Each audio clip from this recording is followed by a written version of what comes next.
அனைவருக்கும் வணக்கம். சீக்கிரமாகவே நம்ம தமிழக முதல்வர் பிரதமர் ஆகிறதுக்கான வாய்ப்புகள் பிரகாசமாக இருக்குங்க.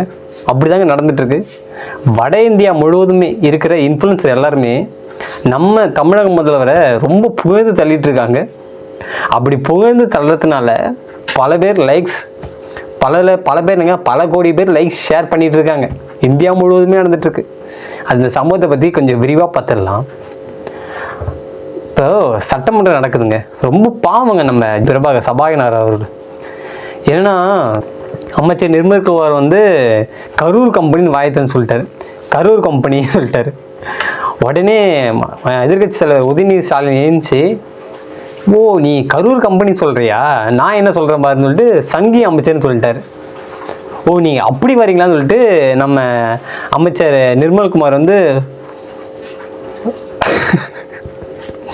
பாத்ரூமில் 3 மணி நேரம் இருந்துட்டு வந்தீங்கன்னு சொல்லி இவர் சொல்ல பெரிய அமளியாக போயிடுச்சு. இதெல்லாம் கண்டித்து நம்ம சபாநாயகர் அவர்கள் அவை குறிப்பிலேருந்து தயவு செஞ்சு எல்லாத்தையும் நீக்குங்க, கொஞ்சம் அமைதியாக இருங்க, பொறுமையாக இருங்க. நீக்கியாச்சா? நீக்கியாச்சு சார். நீங்கள் அந்த கருத்துக்களை நீக்க சொல்லிட்டீங்க. நானே நீக்க சொல்கிறேன். நீக்கியாச்சு. இதுதாங்க பெரிய பிரச்சனையாக போயிட்டுருக்கு. எதிர்கட்சியோ இல்லை ஆளுங்கட்சியோ என்ன வேணால் பேசிடுறாங்க. ஆனால் அவர்களை சமாதானப்படுத்துகிற வேலை இருக்குது பார்த்தீங்களா, பஞ்சாயத்து பண்ணுற வேலை, அதுதான் உண்மையிலே பெரிய விஷயம். அப்படி தான் போயிட்டுருக்கு நம்ம சட்டமன்றம்லாம். இப்போ எல்லாம் முழுசாக ஒன்று பாட்டு பாடுறாங்க, இல்லை ரீல்ஸ் முகத்தில் தான் இந்த சட்டமன்றம் போயிட்டுருக்கு. இது வரைக்கும் மக்கள் பிரச்சனையை முழுசாக பேசி அதுக்கான தீர்வு கண்டானான்னு கேட்டால் இல்லை. சரி, நம்ம விஷயத்துக்கு வந்துடுவோம். நம்ம தமிழக முதல்வர் பிரதமர் ஆகிடுவாரா அப்படின்னா நம்ம இங்கே நடந்துகிட்ருக்குன்னு கேட்டிங்கன்னா அப்படி தாங்க நடந்துகிட்ருக்கு. வட இந்தியா முழுவதும் இருக்க இன்ஃப்ளூயன்ஸ் எல்லாருமே நம்ம தமிழக முதல்வரை ரொம்ப புகழ்ந்து தள்ளிட்டு இருக்காங்க. அப்படி புகழ்ந்து தள்ளுறதுல கோடிக்கணக்கான ஜென்சிக்கள் எல்லாமே ஷேர் பண்ணுறாங்க, லைக் பண்ணுறாங்க, கமெண்ட் பண்ணுறாங்க. வட இந்தியா முழுவதும் இதுதான் நடந்துகிட்ருக்கு. இந்தி இன்ஃப்ளூயன்ஸ் பண்ணுற வேலைகள் இதெல்லாம். சரி, என்னென்ன பண்ணுறாங்க நமக்கு தெரியாத விஷயங்க. நம்ம கொஞ்சம் தெரிஞ்சுக்க வேண்டியிருக்கு. நமக்கே தெரியாமல் என்னென்ன பண்ணியிருக்காங்கன்னு சொல்லிட்டு நம்ம தெரிஞ்சுக்க வேண்டாமா, அதுதான் பார்க்கலாம். ஃபஸ்ட்டு பார்த்தீங்கன்னா இங்கெல்லாம் பாலியல் வன்கொடுமையாக நடக்குது இல்லையா. அப்படி பாலியல் வன்கொடுமை நடந்தால் அது 5 வயசு சிறுவனாக கூட இருக்கட்டுமே, 8 வயசு சிறுவனாக இருக்கட்டுமோ, இல்லை 10 வயசு பையனோ, இல்லை 15 வயசு பையனோ, அவங்க இந்துவோ இல்லை முஸ்லீமோ யாராக இருந்தாலும் கைது பண்ணி சிறையில் அடித்து அப்படி கூட பண்ண மாட்டாங்களா. Only encounter. நீங்கள் தாங்க சொல்லணும் இந்தமாரி சம்பவங்கள்லாம் என்ன நடக்குதான்னு சொல்லிட்டு.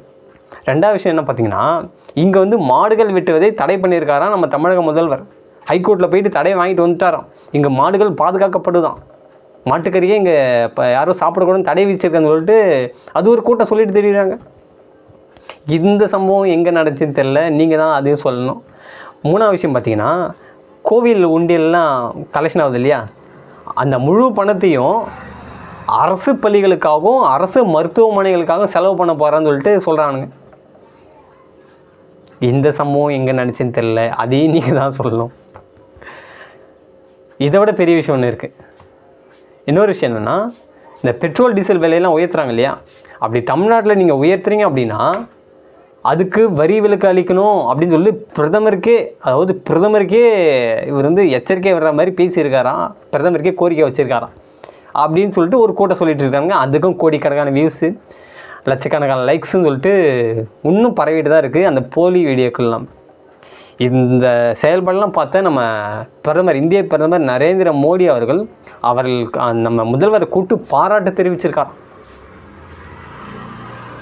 இப்போ சமீபத்தில் நடந்துச்சு இல்லையா, இப்போ இந்த அமித்ஷா அவர்கள் விஜயை சந்திப்புன்னு சொல்லிட்டு இதுக்காக தான் சந்திச்சு தான் அவனுக்கு சொல்கிறாங்க. எவ்வளோ விஷயம் நடக்குது பாருங்க. எது எப்படியோ நம்ம இந்தியா முழுவதும் நம்ம தமிழக முதல்வர் ரீச் ஆனால் சரி தான். ஒருவேளை பிரதமரானாலும் சந்தோஷம் தான், யாரும் மறுக்க மாட்டாங்க. ஏன்னா எங்கள் தமிழகத்துலேருந்து மத்திய அமைச்சராகிறதே ரொம்ப பெரிய விஷயமா இருக்குது. ஒருவேளை பிரதமர் ஆகிட்டா நல்ல விஷயம் தானே, அது யாரும் மறுக்கலை. அதுக்காக இந்த மாதிரிலாம் சொல்லக்கூடாது இல்லையா. இதுவே பிரதமர் ஆனால் சந்தோஷம்தான். அடுத்து என்ன பார்த்திங்கன்னா, மகாராஷ்டிராவிலங்க ஒரு துயரமான சம்பவம். ஆனால் இந்த வயசு பசங்களுக்கு அதெல்லாம் வரவே கூடாது. ஐஃபோனுக்காக மலை உச்சிக்கு போய் நின்று, ஒரு பள்ளத்தாக்கு இருங்க, அங்கே போய் நின்று பெற்றோரை மிரட்டே இருக்கான். எனக்கு ஐஃபோன் வாங்கி தந்தே ஆகணும்னு சொல்லிட்டு மிரட்டி இருக்கான். அவருடைய தந்தை அங்கே போயிட்டு அவனை சமாதானப்படுத்த போயிட்டு அவனும் கீழே விழுந்து இறந்துருக்கான், அவருடைய தந்தையும் கீழே விழுந்து இறந்துருக்காங்க. இந்த ரீல்ஸ் மோகம் எந்த அளவுக்கு கொண்டு போய் விட்டுருக்கு பாருங்க. எப்பவுமே பழக்க வழக்கங்களாங்க, இந்த ஃப்ரெண்ட்ஸு கூட கூறாங்க இல்லையா, அவங்க பண்ணுற அதாவது இப்போ பெற்றோர்கள் கண்காணிக்கணும் பிள்ளைகள் என்ன செய்கிறாங்க, அவர்களுடைய செயல்பாடு என்ன இருக்குது.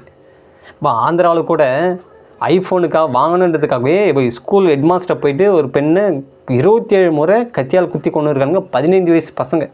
அவர்கள் ஆசைகள் எந்த அளவுக்கு போயிருக்கு பாருங்கள். இப்போலாம் ஆசைகளை வந்து சாதிப்பதற்காக போகல, சம்பாதிப்பதற்காக போகல, இந்த பொழுதுபோக்கில் தான் ஆசையை அதிகமாக காமிச்சு இந்தமாரி விபரீத செயலெலாம் ஈடுபடுறாங்க. இந்த பழக்க வழக்கங்களை பெற்றோர்கள் கண்காணித்து அவர்கள் நல்வழிப்படுத்தி வந்து பள்ளிகள் இருக்கிற ஆசிரியர்கள் கடமையிலேயோ பெற்றோர்கள் கடமை அதிகமாக இருக்குங்க.